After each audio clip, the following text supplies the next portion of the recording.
welcome to Combat Thoughts. I'm Robbie. I'm Lee. And I'm Alex. We're going to take a deeper look at culture and philosophy behind martial arts.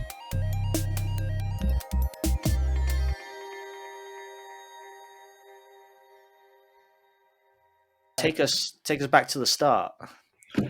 The start.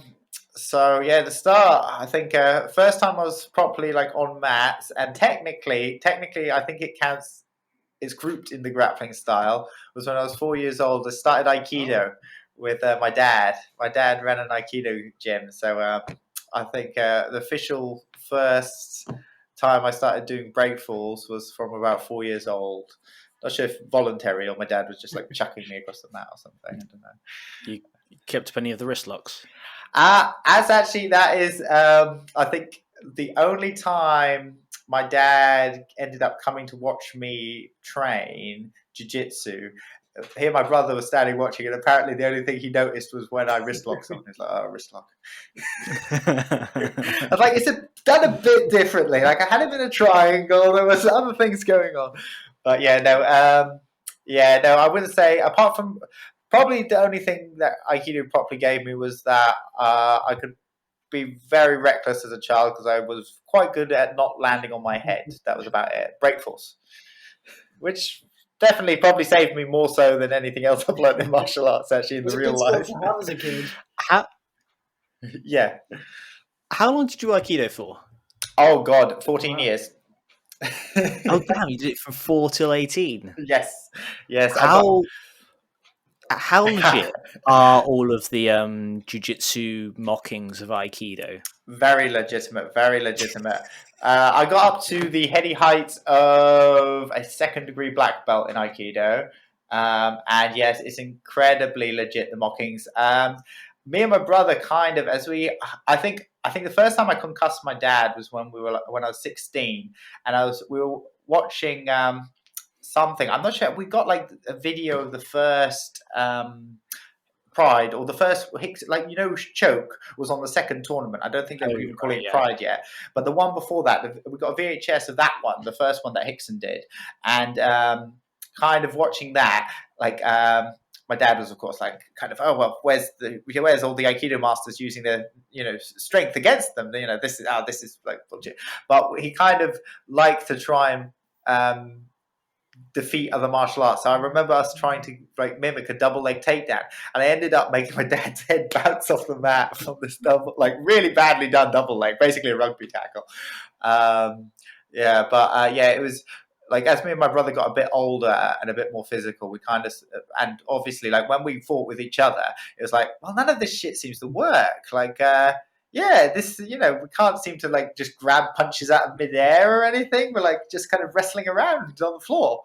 We started kind of seeing a few holes with that along the way. And I remember we then started getting mostly books, to be honest. We got a few DVDs, VHSs then, but some books and stuff on judo, and I don't think we got any jiu-jitsu. I'm not sure if there were too many at the time, but we got some judo ones and little things like that, and started trying to incorporate little bits. And we even started increasing sacre bleu for Aikido people is resistance, guys not just falling over and fighting back. Oh, Jesus. Yes, yeah. God forbid. God forbid. And I remember, so we then, there were a few guys that, younger guys that kind of quite like this kind of rough and tumble type thing that me and my brother, when we taught classes, did. And this kind of got a bit of division in the club. And I remember one of the guys came down from London for my dad to do his black belt grading for him. So my dad sat at black belt, I think it was 5th dan at the time or something. I don't know. He's done it for 45 years now, so or more now actually. It's probably 50. But so anyway, this guy comes down for his black belt grading. But some of the guys, the Ukis, I think for black belt you had to defeat 8 people attacking you at once. Okay. At once. Well, at once. But anyway, trained in Aikido. All Aikido students, so they compete to see who gets thrown the best, basically. But the problem was that about 5 of these guys were guys that kind of trained with my brother and me, so they weren't so compliant. And all I remember is basically this guy standing in the middle, like of his little circle of these guys, and my dad's house, like Hajime. And basically, he gets bundled on the floor. And I remember seeing like about 3 guys sitting on him, like hitting it, and one guy got him in a headlock and giving him a noogie. I'm cracking up at this point. I was sort of like, oh god, like this is my like a big like serious downgrading, you know, all this stuff. And there's like this aspiring black pin on the floor with the guy giving him a noogie. It's just like it was kind of So there were some cracks started showing before we officially cut our ties with Aikido. Anyway, when was it you did that? How far through? How far? We were black belts by then, so I think basically we'd me and my brother had started like trying to teach ourselves judo and stuff from books, probably when we were I don't know 14, 15, and we basically try and throw each other around in the back garden. He broke my ankle actually, and then when we got our black belts with my dad, he kind of gave us more leeway and we'd like teach some bits of classes and stuff. And so we kind of started adding in little bits and this. We'd basically kind of use it along the lines of like, this is sort of Japanese Ju-Jitsu, which kind of, whenever Aikido are cornered and pushed into a corner about its effectiveness, they always suddenly panic and cite, it's kind of, it's what used to be Japanese Ju-Jitsu that the samurai used, so it must work. Basically, that's like the default defense. If people are like, well, no, this is like really like pussified, they're like, oh no, it used to be on the battlefield. This is just like the safety version. It really works if you like do take off some of the sort of stabilizers. But yeah, so that's sort of how we managed to sneak bits in. Okay. I'm not going to lie, I didn't think your background was going to be Aikido based. That's not where I thought we were going with this. No. Yeah, I eventually, I started moving on to some harder stuff. I graduated onto the next level up, which was Tai Chi.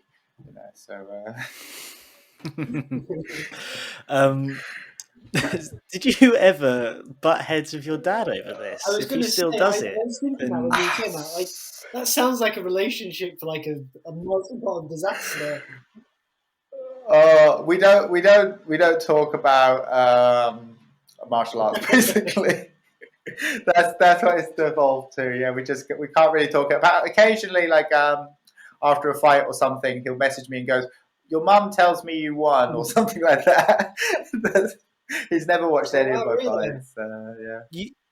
You are like fully professional martial arts, aren't you? Or do you have another job? No. I've been fully professional now for like 6 years, I think. That's got to be pretty hard to not talk to your dad about martial arts.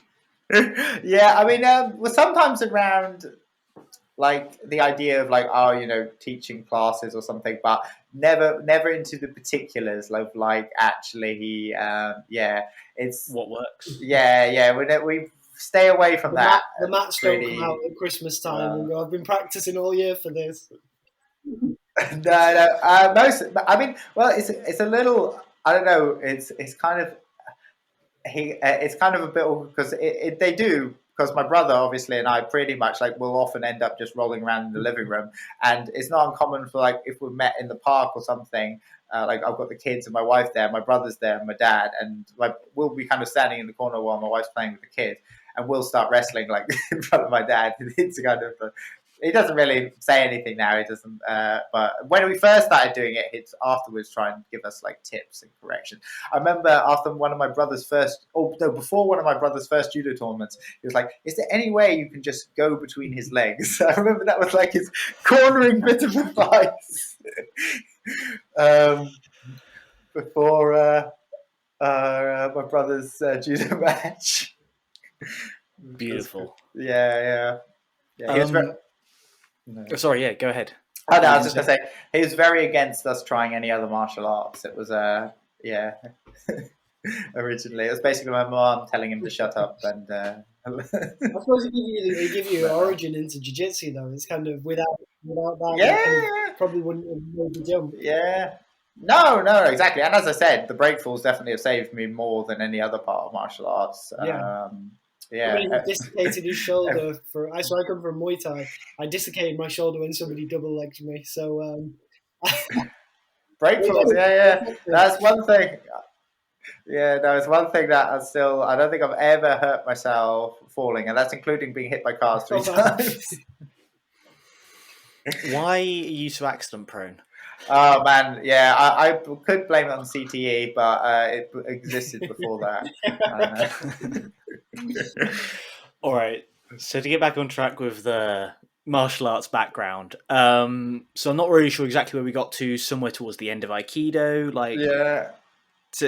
Where do we get to with that? So I think what kind of was the finishing of Aikido was I started training at an old school Shotokan karate club, which I remember I went in, I think I was just got my second degree black belt with my dad or something, and I think I'd managed to wrangle it by, I need to bits other martial arts or something to defend against or something to work out Aikido techniques for them or something. I can't remember. But I managed to convince my dad to kind of not be too pissed. And I remember to be honest, I realized like lots of the Aikido wasn't very good, but I thought like the bits me and my brother had learned from books, like, we're just sort of now we've got something special. And I went in, I think they were like, it was a very like old school club, like trained on hardwood floors. When I went in, there were 12 black belts and me, I was the white belt. And I was like, kind of thought, when it gets to like the free sparring, this will be quite, I've got sort of all this training and stuff. And I got the shit beat out of me, basically. Like, it was very different to other karate clubs, I think, well, at least where I was at the time. Like, I think I've started with a black belt called Hammy, who basically first thing he did was like, basically clinched me, slammed me into a wall, headbutt me and knee me in the groin. And I was like, this is a bit different. So yeah, it's like, groin shots were like quite legitimate in the sparring. I don't think, people, gum shields were like optional. I remember one of the black belts got his like tooth broken from a punch, and then but the guy had to have an operation because the guy's tooth like went in through his hand and like lodged in the bone. And that was my instructor Graham Palmer. He was just like asked me to like, he's like, that's why bare knuckle you always use a palm heel. That is not anyone. I have never heard that experience of karate. It was a bit different. Yeah, I'm not actually sure. Like I'm not sure how long ago this is or how old you actually are. But like, whenever anyone like in my peer group has done karate, it's been like carters and like you're not allowed to hit each other too hard. You got to like do tap. Is that just a crazy club you're at, or is that like what used to happen? Like, it was. I think it was a bit more like I'm not that old, so I think I was 17 at the time, and this club was a bit of a throwback. So it wasn't the normal, and that's kind of why I was the only white belt in there, and all the rest of the club were like black belts because they didn't really keep many new students. Quite like you walking in with a white belt, and the people there just being like, "Oh, the sacrificial lamb." It was worse apart because I thought it was the other way. I thought, they don't know I'm a black belt in Aikido. So it was the instructor Graham Palmer, who I learned a lot of, and to be honest, he was still one of my striking coaches for quite a few of my K1 fights, and but he was a black belt in judo and Japanese Ju-Jitsu for what that was worth. But so he had some legit like niwaza and like freestyle grappling stuff. So it was, and he'd kind of I'm not sure if you know who Jeff Thompson was. He was like a big reality fighting guy back in the day.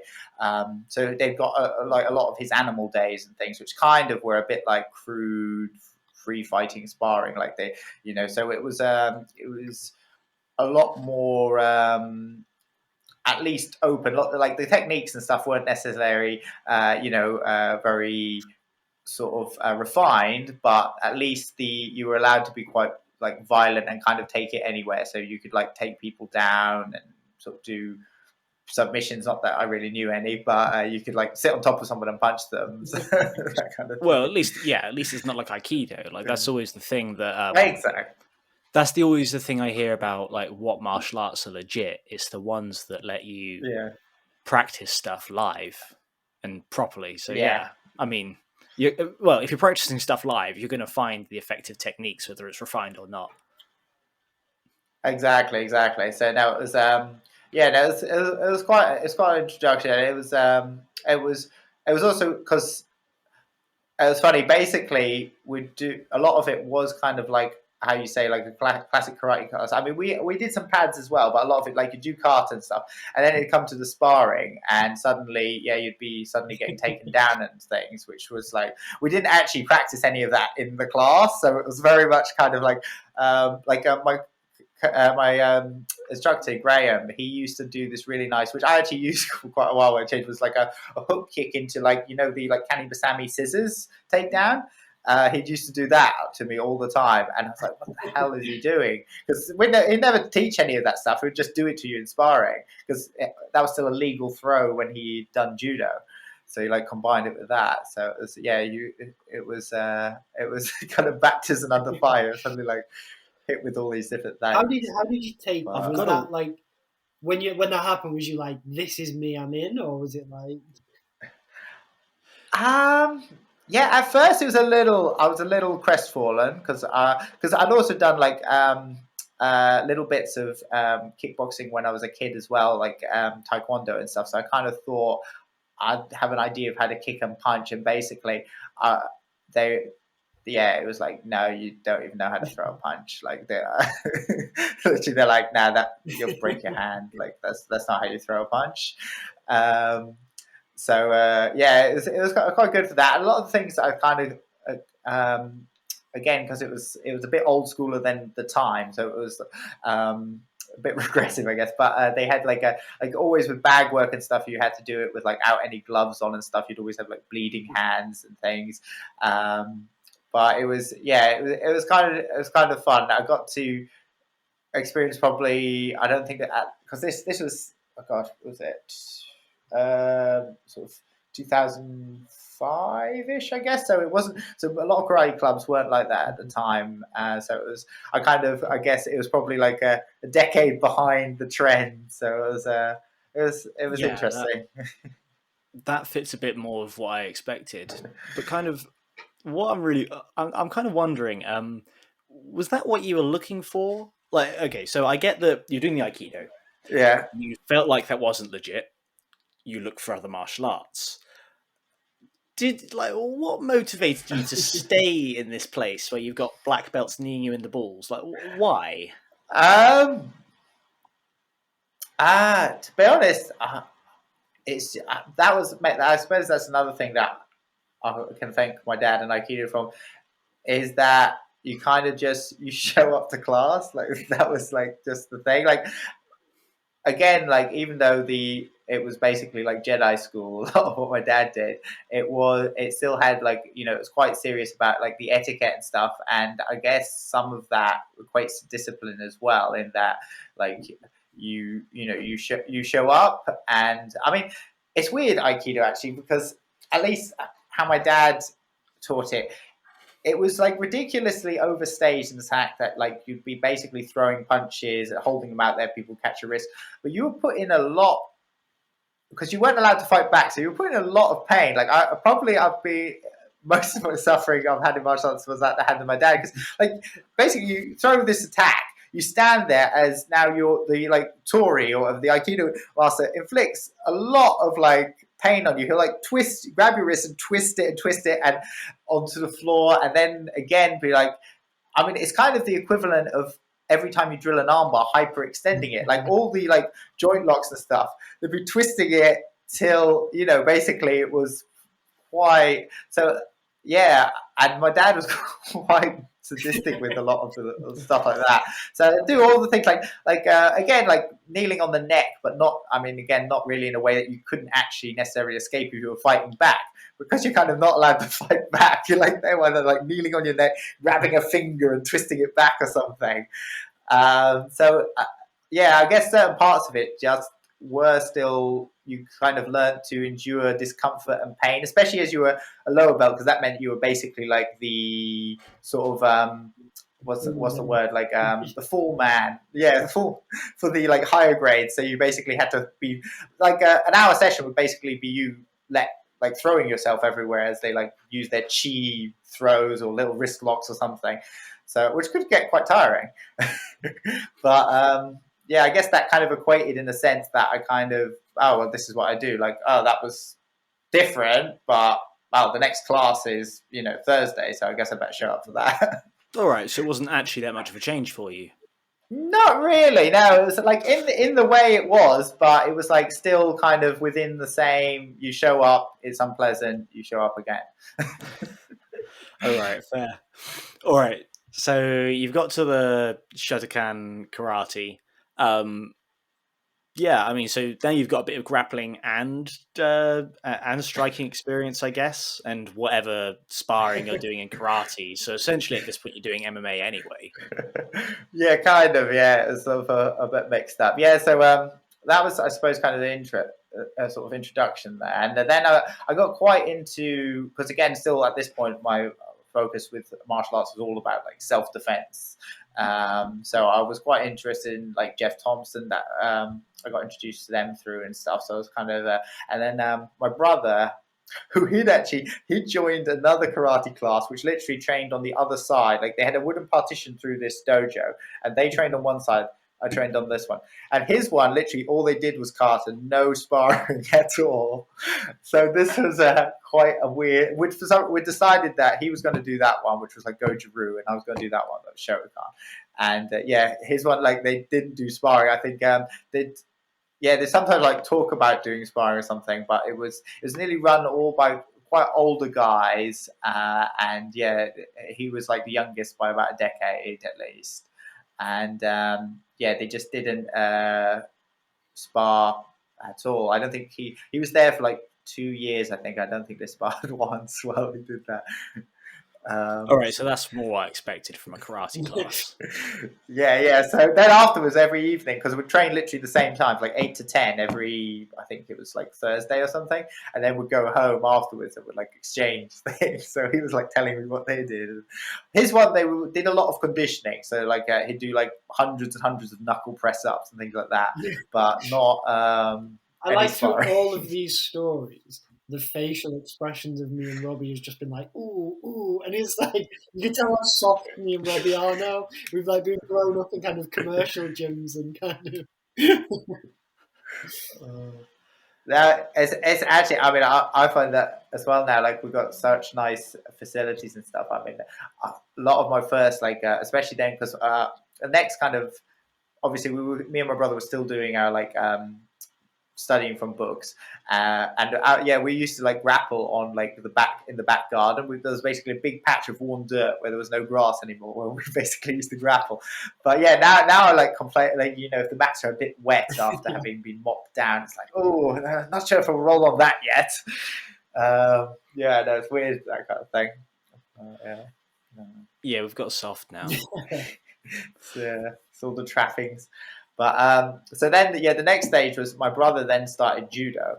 So there was a club in Wyndham run by Chris Claydon, who I still think is probably one of the most colourful coaches I've ever come across. Literally, because he used to wear a bright red judo gi, which was quite striking, with the cuffs turned up, because he was quite thick set, so it was like he had quite a big size, but he was also about my height, so not very tall. So he wound up the cuffs on both. So it was like this bright red gi with like rolled up cuffs, that was the first kind of legitimate grappling instruction that we started kind of getting.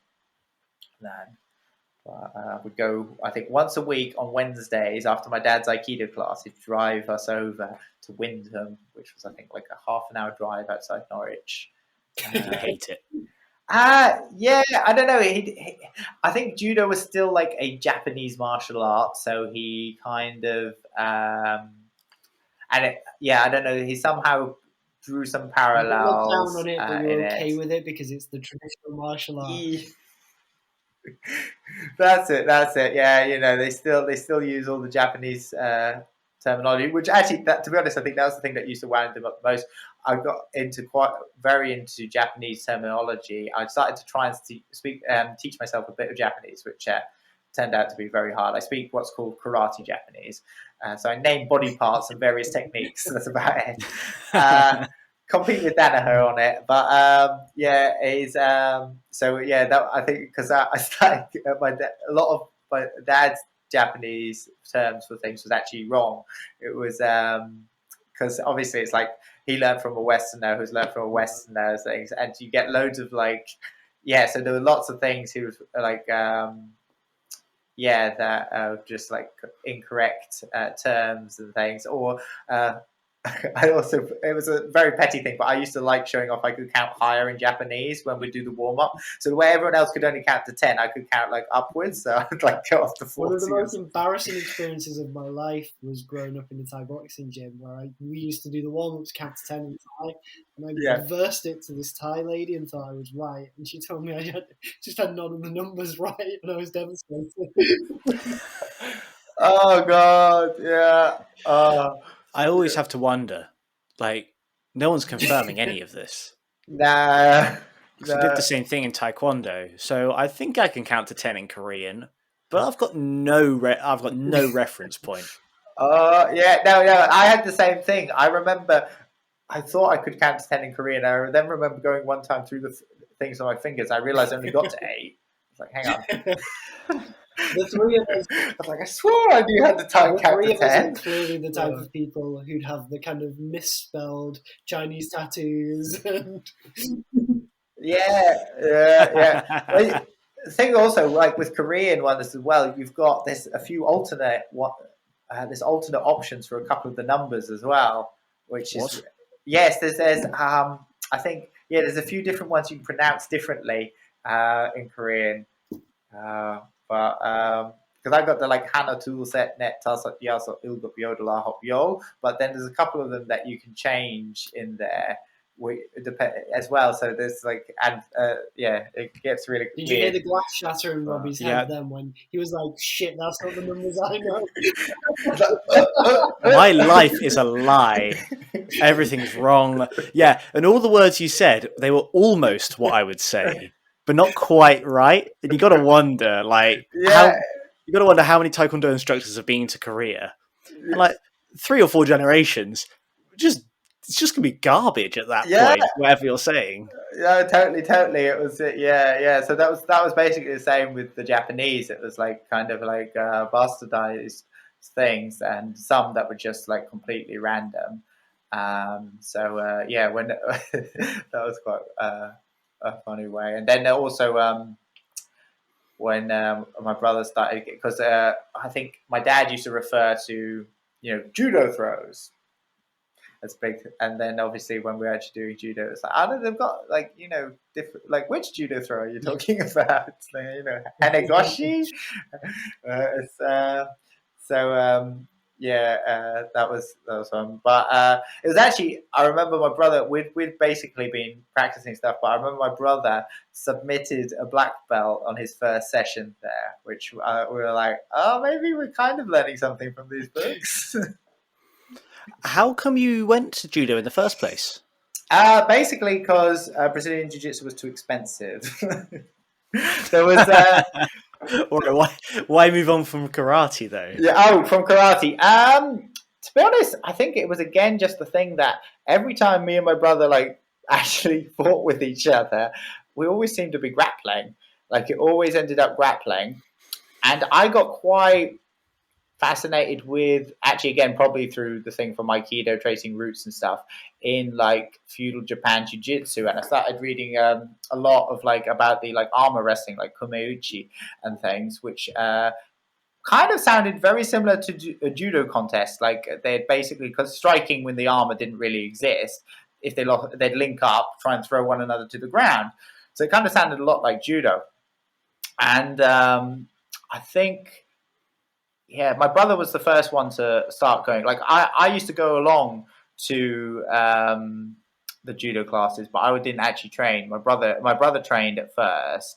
It was basically it was his. I think his reaction to the fact that I'd been going to a karate class where I could spar, and he had been stuck doing kata. So it's like, well, fuck this. I'm gonna do something else. I'm gonna do something where I actually get to. So it's like, I'll go do judo.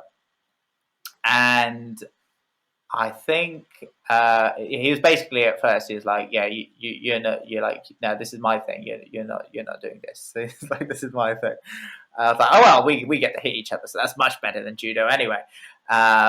But then, kind of after seeing like the first few classes and stuff, I was like, oh, actually, that looks a lot funner than what I get to do. Like, and he also then started beating me up when we were wrestling. Like, I was like, oh, this isn't so good now. Yeah, like, he's getting better. So yeah, I suppose that was the crux. And then we I think we did in 2008. I think my first legitimate BJJ class, where we went to. He was a brown belt at the time. It was the only Ju-Jitsu coach in Norfolk, I think, at the time, was Steve Cowan. It was brown belt under Hoyce Gracie, and that was like the first one. I remember we kind of, again, because we'd been like doing bits of judo and then training with each other and stuff, we kind of, it was basically brown belt. I think there were a couple of purple belts, there was one purple belt, one blue belt, I think, and then a load of white belts. So we actually like did okay with the white belts. We submitted some white belts. So we were like, oh, that was fun. I remember Tomek, I rolled with them, which he didn't. I met him years later when I was training again, and he only after we'd known each other a few years did he finally click that it was me back then. He was like, "Oh, you were that fucktard with the long hair," because I tried to wrist lock him apparently, like before we started. But I remember. Yeah.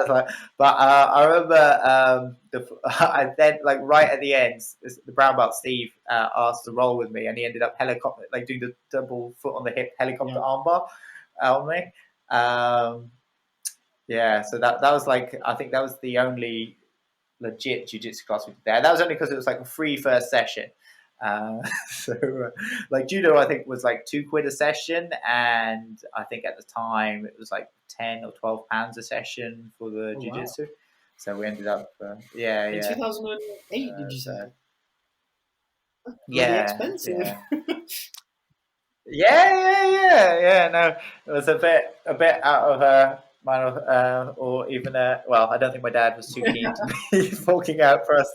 He's deserting to another martial art anyway at the time. The Brazilian one. Yeah. It's like, what's this? They clap hands. They don't even bow.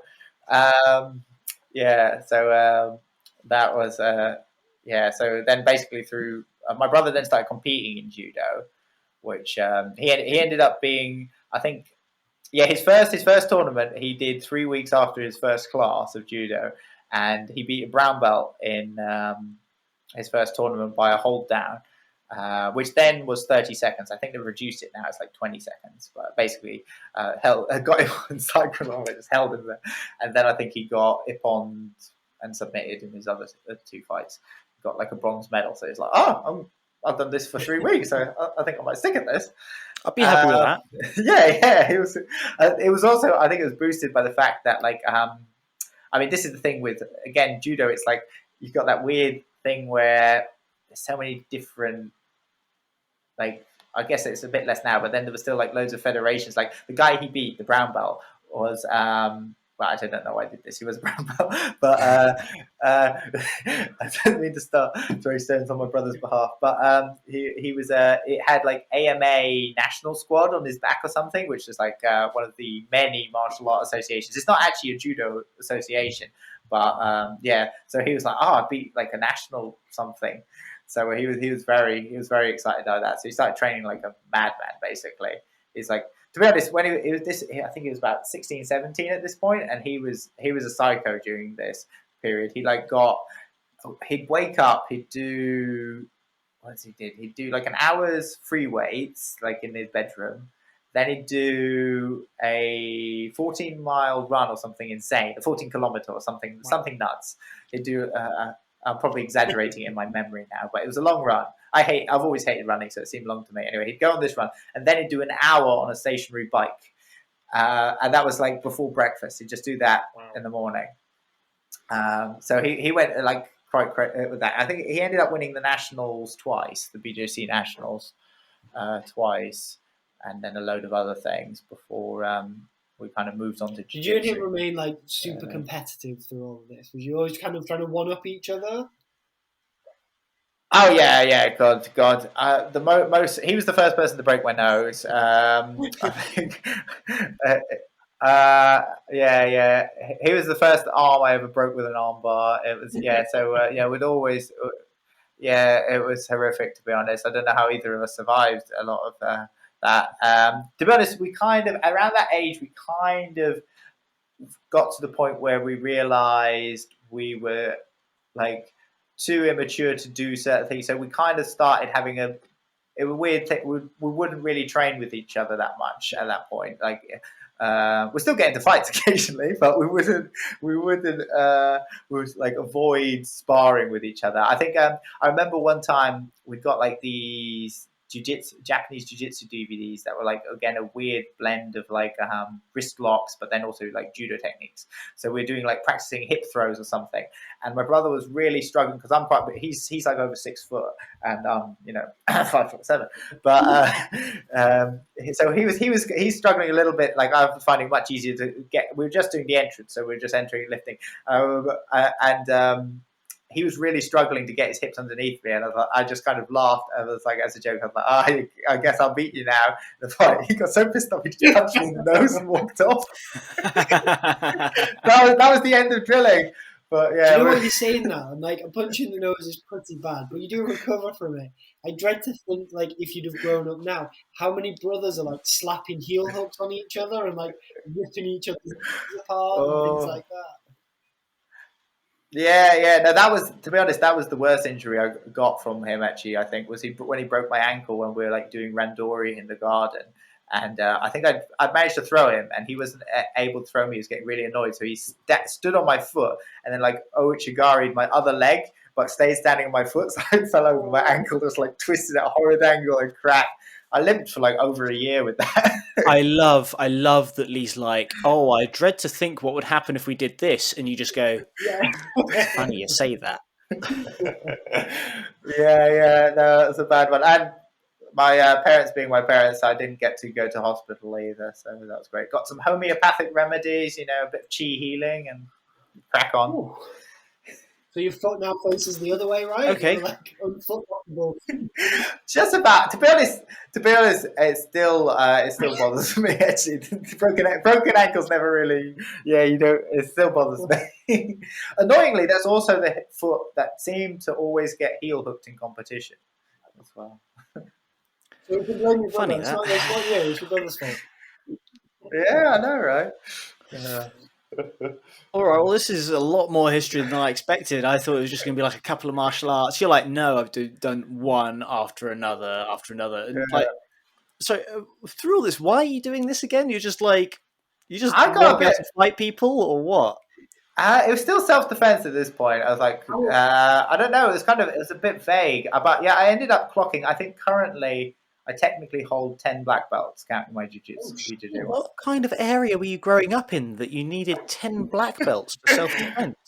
Well, that's the really weird thing. I don't think it's. Yeah, it was not very. It was a very, very peaceful area. So it was, like Norfolk isn't. I think at one point Prince of Wales Road ended up on like one of the violentest streets in England for like a year or something. I don't know. They had like 3 glassings. I don't know. No, it was. Yeah, it was. This is the thing that I often kind of now, because like obviously I'm quite into the sports side now, that I always get whenever I get, because there's that division in BJJ, isn't there, where you've got like the Valiente brothers or whatever, and various ones that are basically just Wolf of the Street, self-defense and stuff. And it's kind of like, I know I've kind of done the self-defense thing to the point where it's kind of like, yeah, how, like, I'm, that kind of situation, this imagine like Rambo-esque, Die Hard scenario you're imagining, it doesn't really happen that often to spend like hours and hours every week to be, I mean, if it's like, a policeman, doorman or something, but to be honest, I think you're still better off just training wrestling and jiu-jitsu and boxing. then Yeah, because I have to wonder, like, you keep talking about the self-defense aspects, but you're clearly going through a lot of suffering and, physically and, just dedicating a lot of time to it. I'm sure it was yeah. enjoyable in some ways, but what did you think was going to happen? You're like, Oh man, you're yeah. like, you're like, it's safe now, but when China invades, I'm going to be fucking ready. Pretty much, it's crazy as well. Like, I don't know, just what you get into. It's like you get, you end up. I mean, the weapons training and stuff you do as well. I got down that rabbit hole quite a bit as well. I will say that I used to have a walk around with a set of telescopic nunchucks on my belt at one point. Are you serious? Yeah, unfortunately, I have. How long were you carrying them for? Fortunately, not that long. But yeah, I did get a set, and I did wear really them. like to Point. think Yeah, now at some point you and your brother was walking around Norfolk as like the most dangerous men in Norfolk without ever knowing.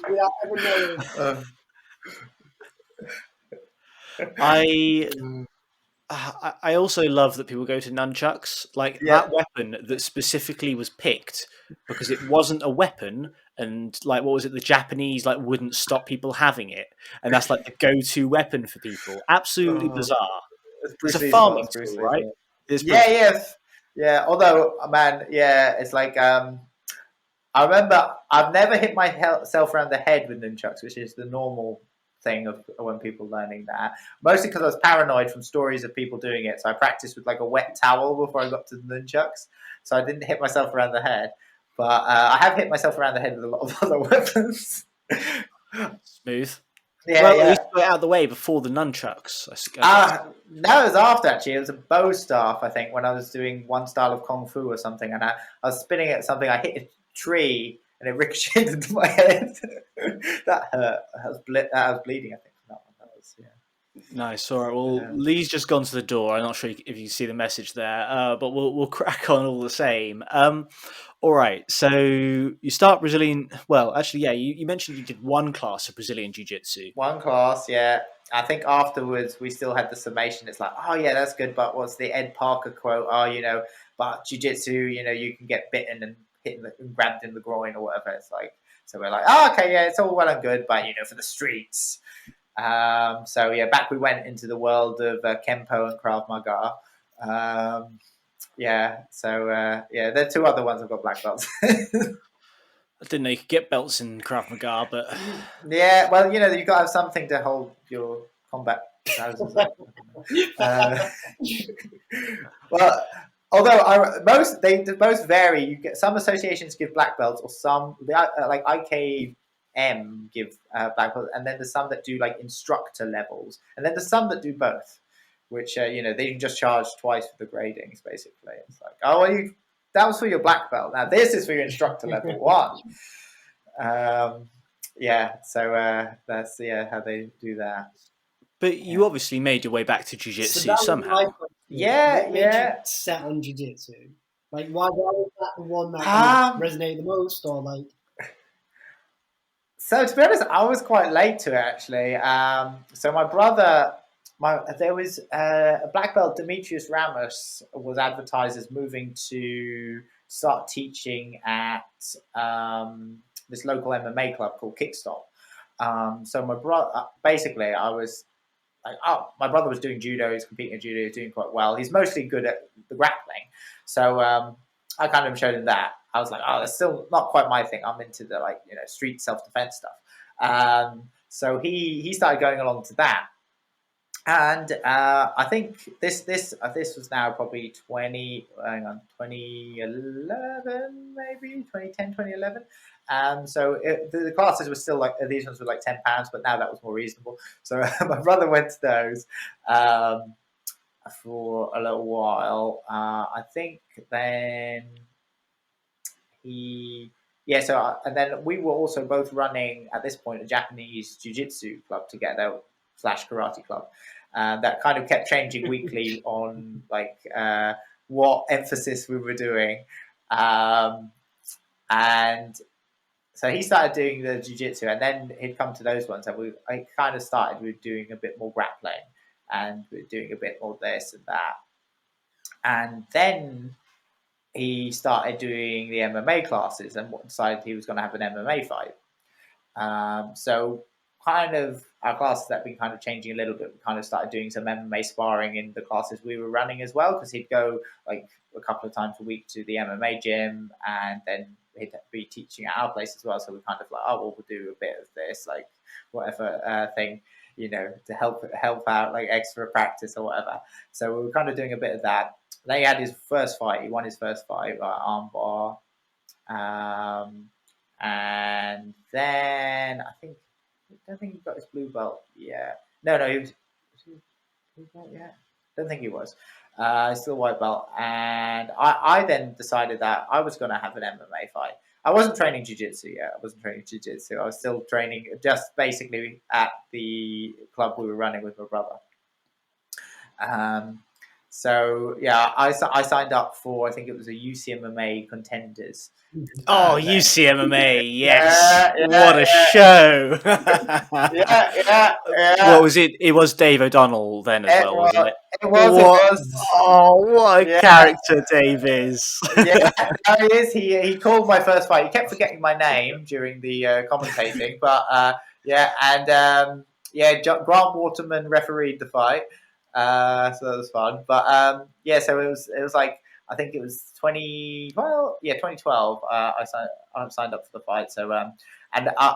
So I basically was like, I'll put my name forward for that. It was like a new show. My brother's MMA coach ran one show, but this was like a new one kind of coming in. So I was just like, oh, well, that's nothing really to do with my brother. I'm just going to do that.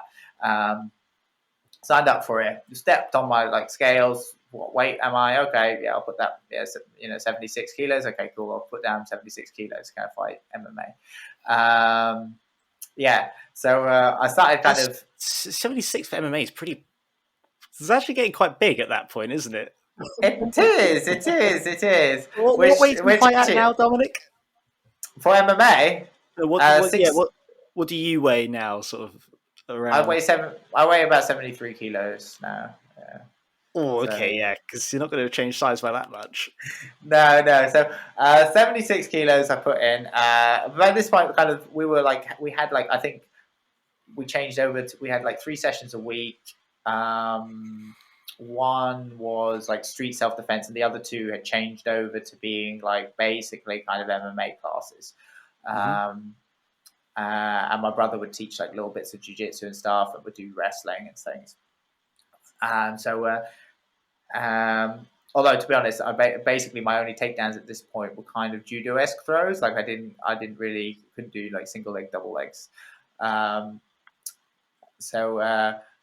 it was only that gi kind of that I was like, oh, I guess we better not train with the gi on. Anyway, we came to the fight. My brother was going to corner me, and we show up to the fight, and then I step on the scale. They've got a proper digital scale, so I actually weigh in at 70 kilos. So the dial scale I got at home obviously was quite out. Oh wow! Yeah. I was skinny fat. Oh wow! That explains that's more what I would expect you to weigh. That explains that a bit. Yeah. All right. Yeah. So anyway, so I weighed. So that's to me, I'm just like, oh, I'm underweight. Cool. I didn't really get what that meant at that point. Weight really well. Yeah. But anyway, so then I hear that my opponent hasn't turned up. Apparently, he burnt his hand on a barbecue the day before. So I've got no opponent. So oh, okay. And anyway, we're sitting kind of in the changing rooms at the back. And then I get called out. One guy, I think it's Richard Vince, who was helping run it. It was a kind of he fought he was a big old kickboxing star for the area we were in. He fought Klitschko in kickboxing and stuff twice. Got knocked out both times, but he fought. He was that level. Him. Yeah, he fought him twice.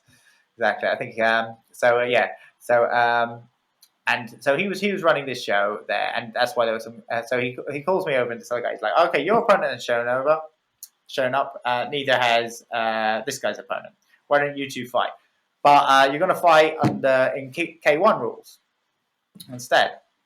I was like, Okay, that's the funny thing that actually turned out. Like, I hadn't shown up to fight a K1 fight. I'd shown up to fight an MMA fight. It turned out neither had my opponent. He'd shown up to fight an MMA fight as well. But for some reason, they decided we're going to fight K1. So So the biggest thing, like, kind of, my brother, like, our kind of plan had been that, like, I was going to walk out in my, like, Japanese Ju-Jitsu gi with my black belt and everything. So the plan was to try and grab this guy to the floor in some fashion because I was an okay grappler. That was, like, basically probably the biggest thing going for me at the time. Like, at least from on top. At least from on top. So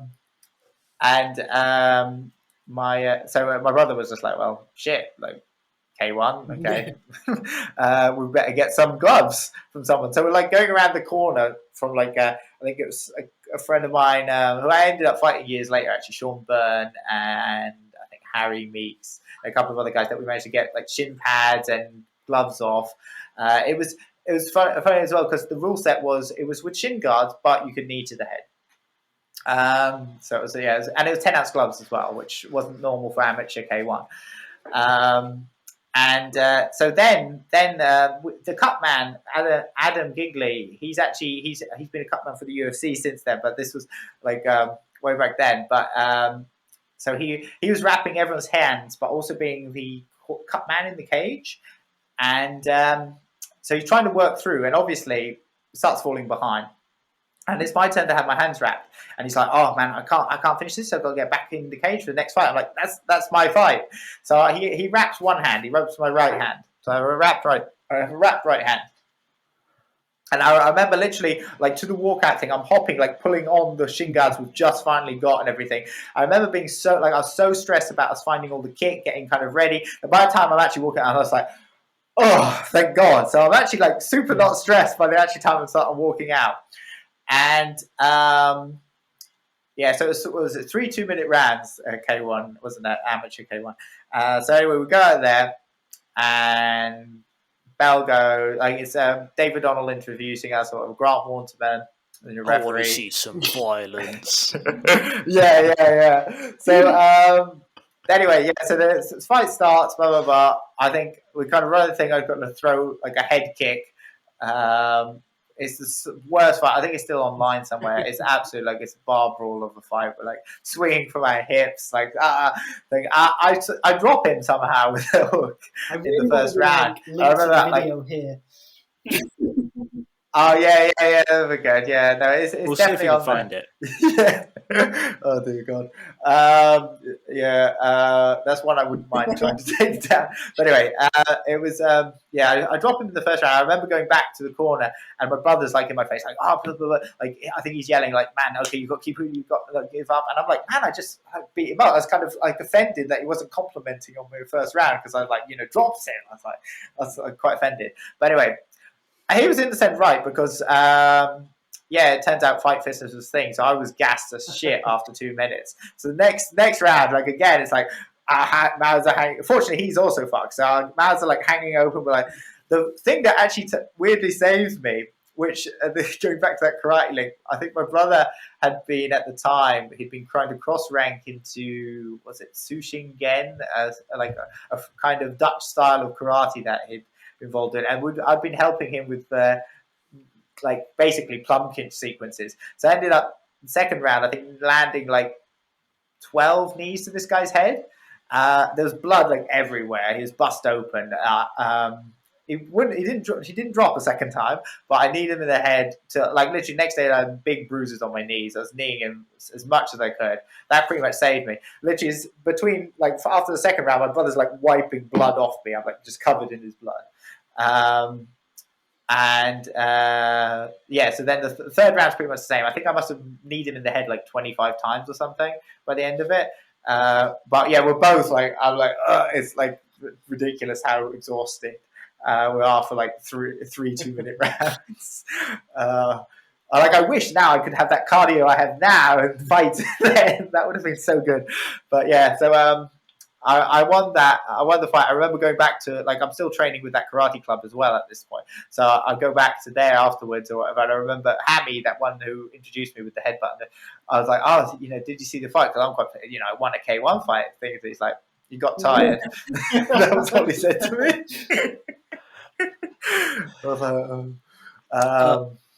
I've got to wonder though, why did you do the MMA fight? You mentioned your brother was going to do one, and then you didn't say why you wanted to. Okay, so basically, kind of through various things with my dad, and slightly getting pissed off with the fact that, well, this stuff he's been teaching me for the last decade is kind of bullshit. I kind of got into a very kind of holier than thou pedestal thing of how dare, it's a liability, a martial art instructor teaching something to people who they'll accept it as something they need to learn without you knowing if it works. So that was kind of my idea. That I was like, well, I guess a competitive kind of format probably is find out if it works. Yeah, basically. So I kind of thought of it along that line. So it was kind of trial testing it without the equivalent of doing the doors for a couple of years. Way more dangerous. Yeah, that's my idea basically. Yeah. And did UCMMA fulfill all your expectations of a first MMA fight? Well, it was, I guess, it was a big adrenaline hit. I loved the fact I went into town afterwards with what's it called, this big trophy, and everyone was buying me drinks, all the because I trained a lot of the security guys in the Norwich at the time and stuff, so lots of on the doors, going into all the pubs afterwards, and they're all getting me drinks and stuff, and I was this is I feel like a superstar. This is awesome. And my brother was still he was getting quite into it. I think then he got his blue belt. And then he was still having other MMA fights. He racked up. He was starting. I think they called it. Was it male Ronda Rousey? He had 11 straight wins by armbar in amateur tournaments and stuff, which were C class. No headshots. Basically, basically glorified grappling fights. But yeah, he just kept armbarring everyone basically. Yeah, I think that he got his armbar. He got his blue belt after that, because I think when the guy sent over, he was like, "Oh yeah, this guy is 11 fights armbar or something." Well deserved. So he was, yeah. No, I'd give it to him a few before that probably. Yeah. Oh man, this was crazily undergraded people here as well, because it was this black belt came over for a seminar from the States. Basically, yeah, our coach had ended up, my brother's coach, I wasn't training at this club at the time, had gone back to the States. So, basically, I think he promoted 3 guys to blue belt before he left, and 1 to purple, I think. He's actually still a purple belt to this day. He was Colin Burton, who was he's a big coach in the end, a massive influence for me in fighting as well. But he's a sort of OG of grappling. He got his blue belt 10 years before that from Mauricio Gomez in Brazil and things. So he's pretty much sort of godfather of MMA and Ju-Jitsu in Norfolk. But so there weren't really anyone who could grade people. So although my brother was basically easily blue belt level, I think in a judo tournament he submitted a icon blue belt from a local club who was was one of the only other ones there in 30 seconds from inside the guy's guard with the old Ezekiel. But yeah, so it was easy blue belt level, but they had to wait for this guy to come over and give him his blue belt. I think then after that, I think I might have started jiu-jitsu then. I don't know. I had about 4 MMA fights. My first grappling coach was actually not a jiu-jitsu guy. It was Dominic King, who was a judo guy who started getting into basically doing MMA and doing grappling without the gi a lot. So he was my first grappling instructor properly, apart from my brother. There's a lot of fights to do without training jiu-jitsu. I mean, I can't imagine people nowadays doing MMA fights without training to any jiu-jitsu, let alone doing 4. No, yeah. Well, technically, I think... I don't know, maybe I've seen some of the amateur fights. Yes, we have seen a lot of UCMMA. Out of interest, have you been to a UCMMA in the past couple of years?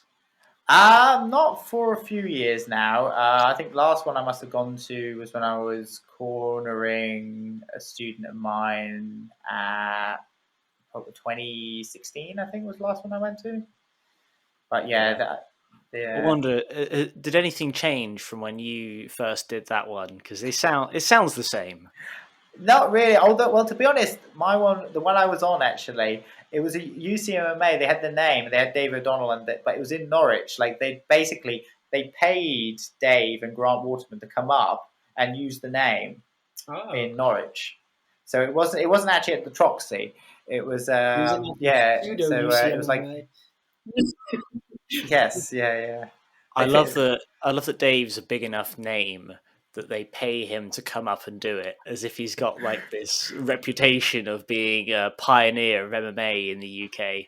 Which maybe he does. There's a lot of people have come through that organisation. It's probably one of the longest standing shows. Like it's been around forever. Like it's got longevity, if anything. Definitely has, and it's like, I mean, there's generally some fights that are worth watching on some of the cards, but it's like towards the end, isn't it? You don't catch the beginning one. Oh, I remember, was it Shredder Garrett who got that world's fastest knockout? That's still on like 3 seconds or something, where he just walks out and head kicks that guy basically. They love bringing that one out for the highlight reels.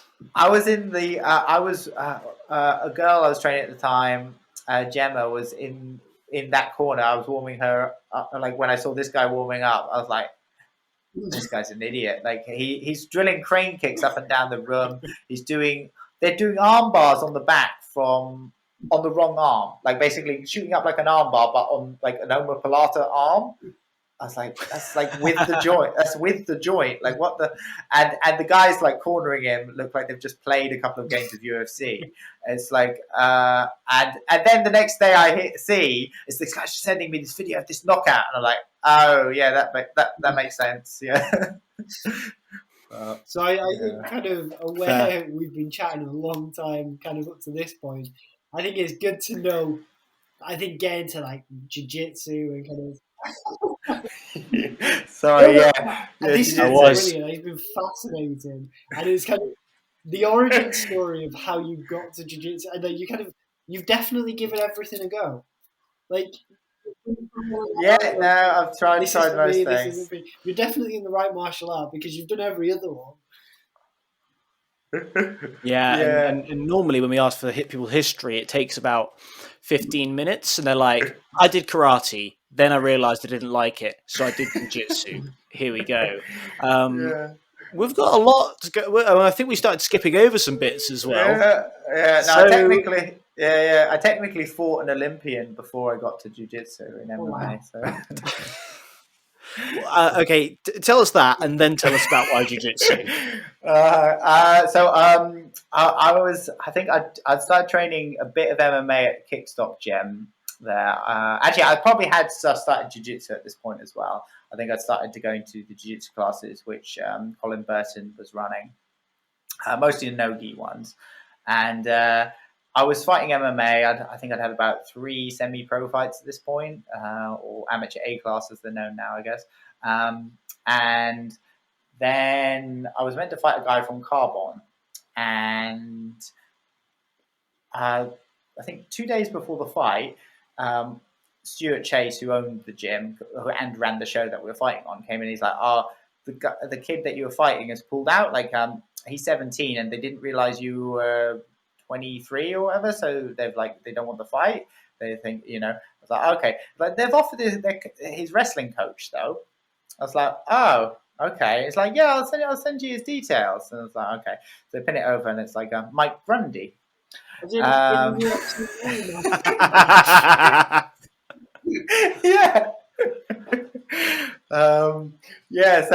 like at first when I Google his name and it comes up with the wrestling highlights from the Olympics, and like, this isn't a good idea. So I turn it down. I say no. So he comes back and he goes like, well, I let you train at the gym for free, and I'll pay you like 150 quid or something for it. That's like, So I think I called up Colin and like, what do you think? And he's like, well, you haven't got knockout power and you got no submissions from your back. Like, yeah, he's like, you might catch a guillotine if he shoots.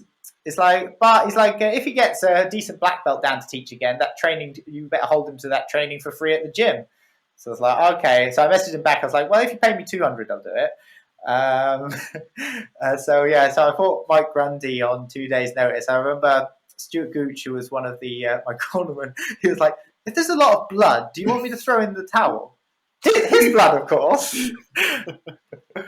So he was he ended up DARS choking me. Yeah, the first thing I tried to take him down. That was it. Yeah, I tried to double leg him, which didn't. Which actually technically saved me because he opened with a giant head kick, which because I was level changing missed. And I actually had him up off his feet for a little bit on a double leg because of that. And then it literally, I don't know, it felt like slow motion. His toes touched the mat, and in that space, he like reversed me and suplexed me. And how soon after that did the DARS come? Actually, a little bit. I actually somehow managed to get him in a guard, which I didn't know. I don't think as I was saying, I was an okay grappler from on top. I was an upturned turtle on my back. Which is not exaggeration. That was dreadful. It was like that for a long time, well past blue belt. But anyway, I managed to get him in a guard of some kind and grab hold of his hands. I was like, that thing about Stuart Gooch just saying beforehand, like too much blood. I was like, random pound, shit.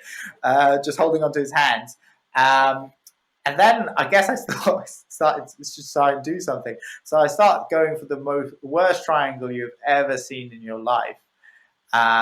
Which he nonchalantly passes off straight into a cradle, and then DARS chokes me off. Goes into the DARS. I like go arm to the outside and kind of start trying to square up, and he literally just like picks me up with the DARS, and yeah, that's about it. Yeah. There's like Stuart Chase was bless it, who was the owner of the gym and the runner of the show. He's one of the judges. He's yelling instructions through the cage, and like one of the guys from Carbon's like, "What?" He's like, "He's an Olympian."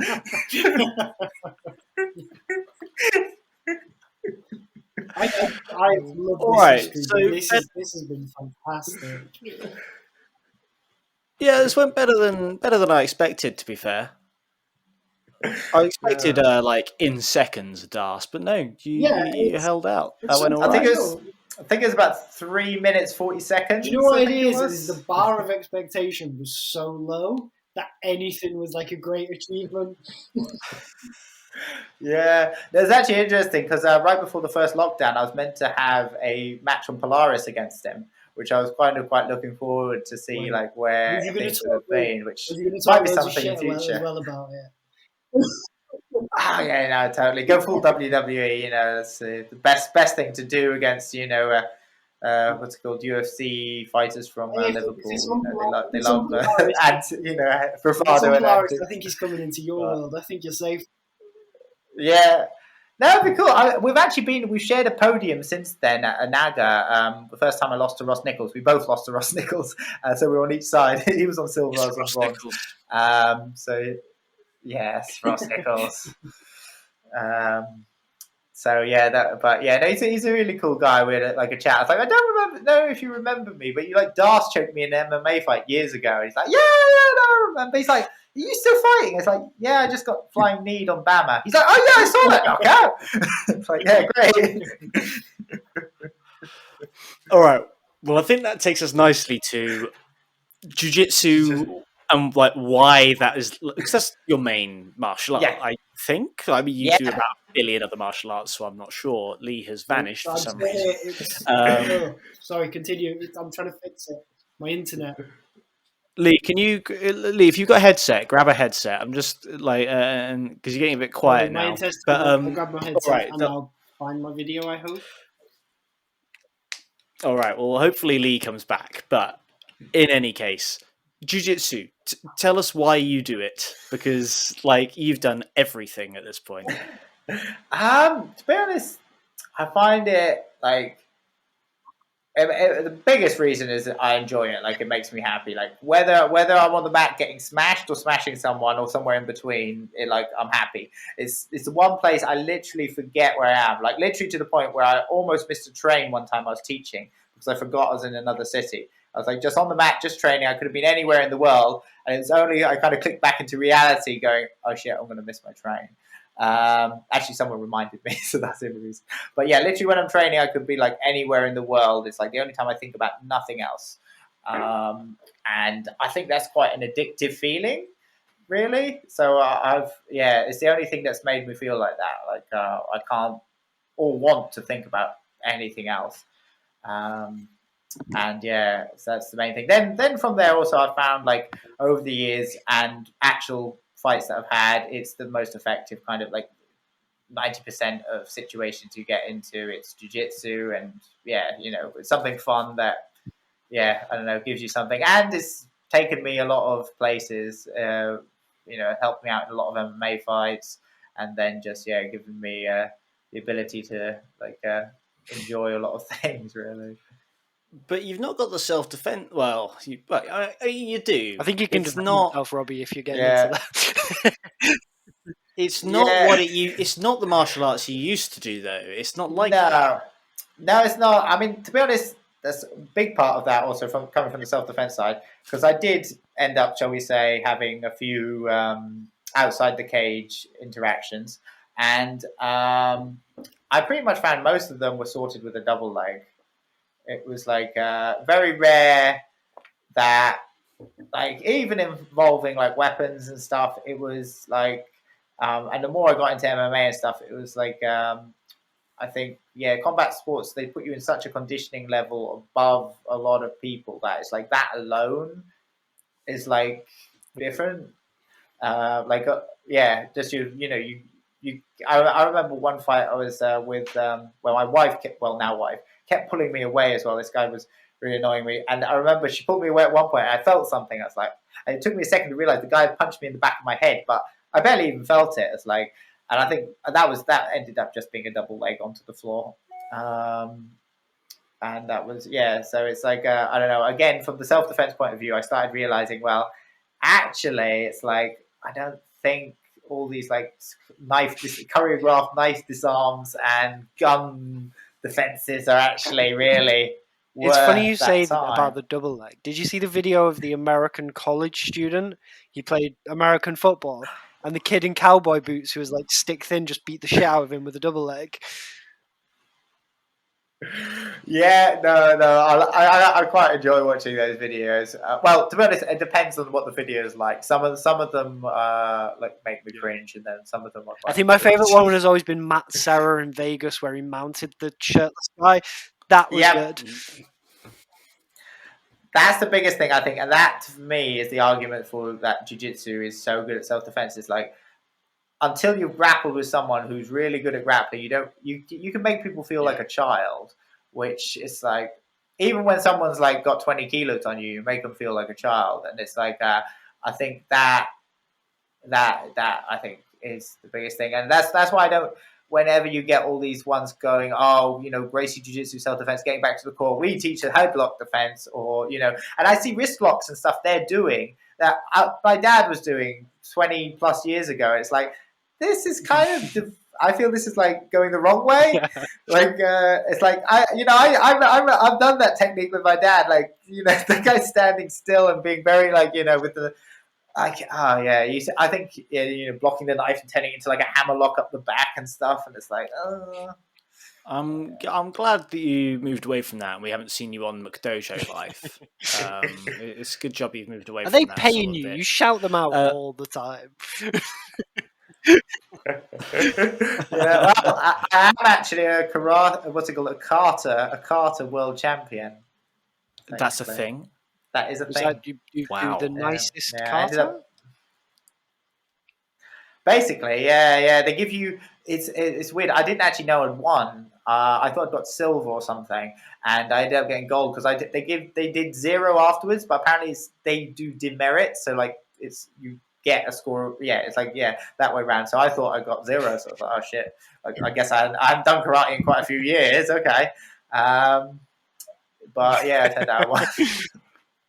ISKI world champion in kata.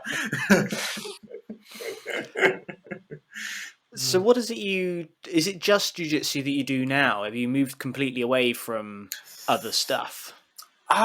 Pretty much. I'll do a bit of striking now and then, and I'm meaning to get back into it a bit because I have the intention of having another MMA fight.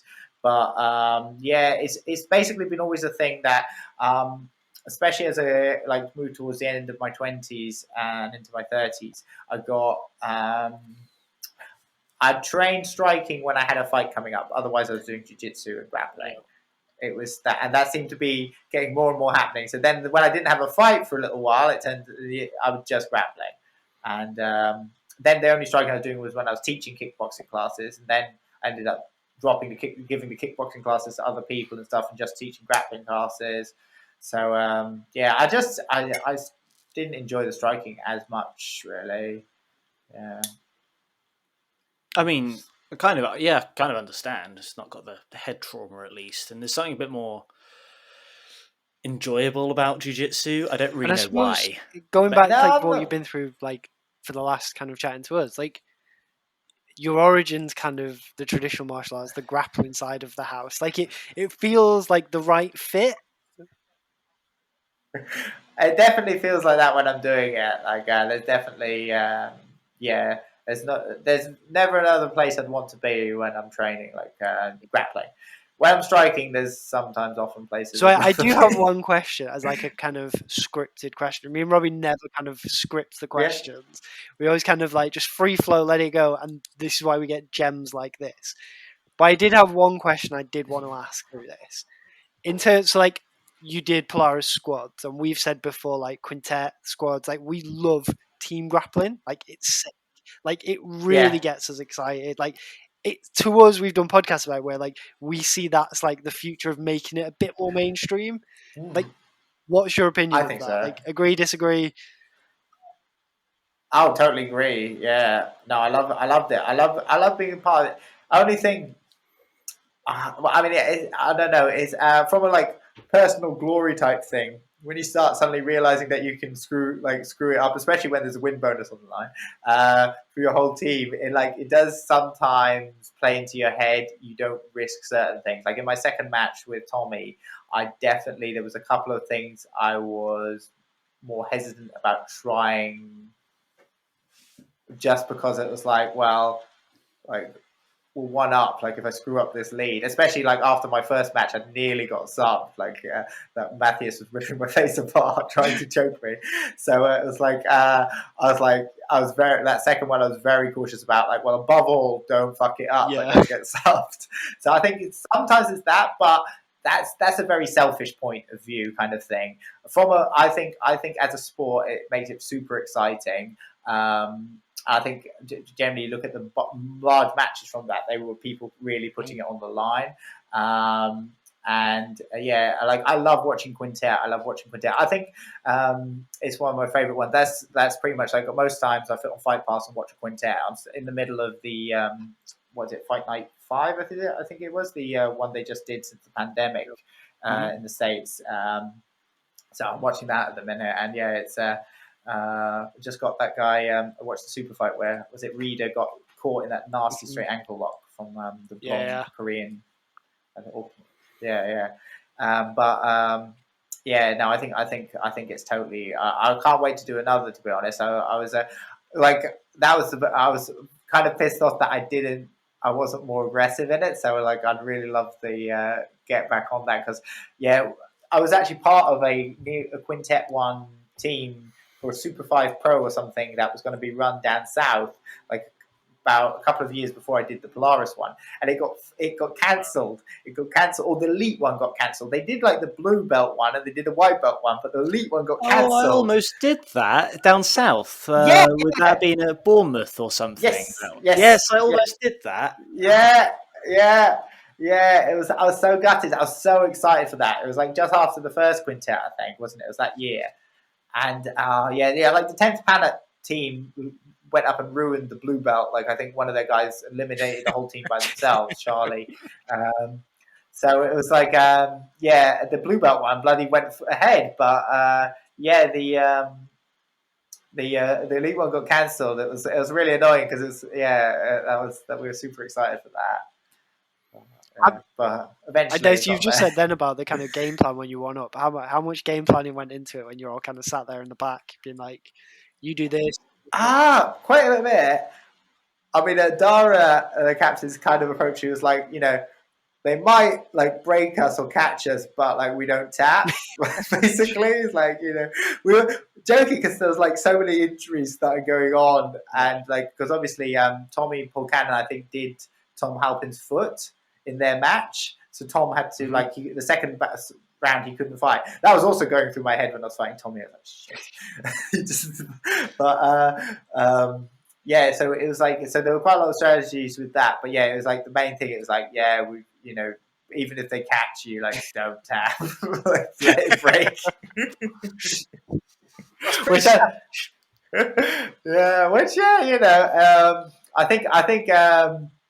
I think that's like because they brought in that rule in the second squads, which I think is a good one. That if a team member has to retire, it counts as a point to the other guys, which in a sense it stops that. Yeah, which encourages taps. Yeah. Which I think is good because it's kind of saves the competitors from yourself. Because if you're going to have that one, it's like you've got a load of guys there that they're pretty serious competitors. They're not just doing it for fun.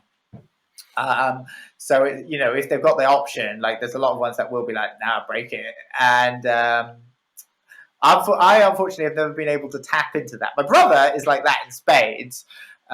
He actually he managed to do another match after having his arm broken once and laughing it off. Like he actually got the other guy DQ'd because a guy got him in Americana. His arm makes this horrendous crack, and the guy like, "Let's go." And the ref, who's Claudio Silva, goes like, "Why you let go?" He's like, his arm broke." And my brother's like, "Nah, it's fine." He's like, "You want to break his arm? Get off my mat." DQ's the guy. So my brother goes into the final with a broken arm. Yeah, he loses. But if he won, I'd be amazed. Yeah. Is your brother still training?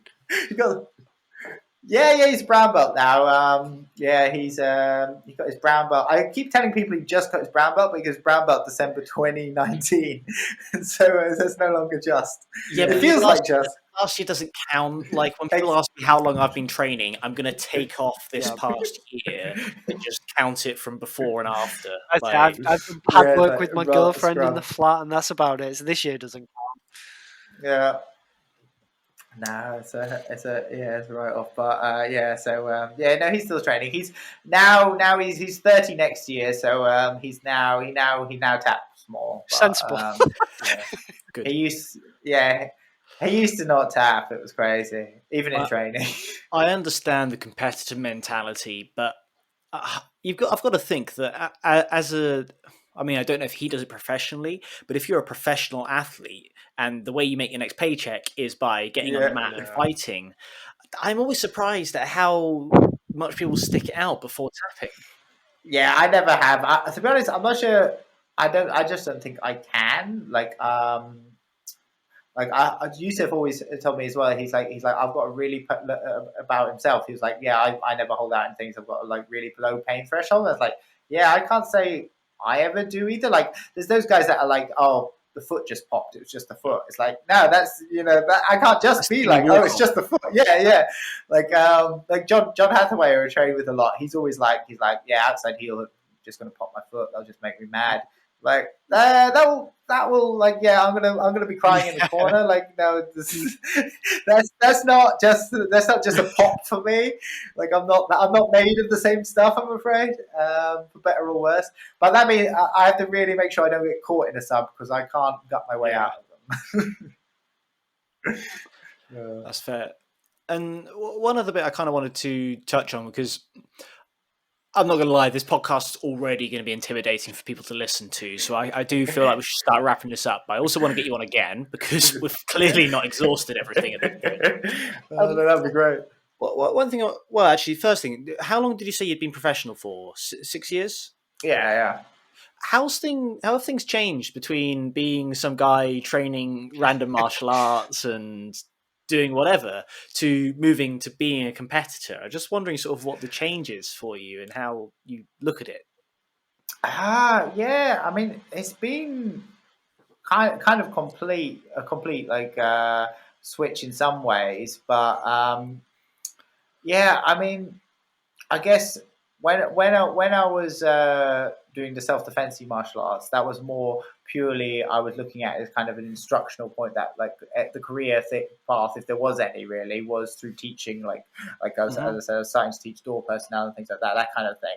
And then it's like it's kind of, in a sense, I feel like it's what I wanted to be doing actually, but I'm actually doing it now. Like I feel like I'm actually now teaching stuff that I know works. Like again, it's stuff that I've used in competition. Like I tend to now, I don't like teaching anything that I haven't hit in competition with people. And it's like, I feel like that's actually what I wanted to be doing. Like all the time when I was trying all these different martial arts, it was because I was like looking for the one that would give me like, oh, this is the one I want to teach. This is the right one. This is the confidence.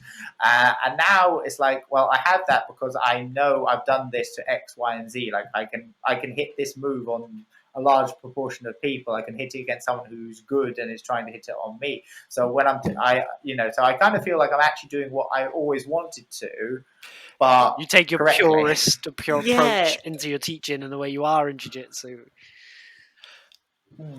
That's what jumped to my mind, because I can't remember exactly what you said, but it sounds like something you said earlier about the karate and about like testing things. Maybe you said that about the aikido. I'm not sure. But one of them. One of them. We hope you enjoyed that episode. If you did, please consider subscribing to the podcast and checking us out on YouTube, Facebook, and Instagram under the name Combat Thoughts. We'll see you next time.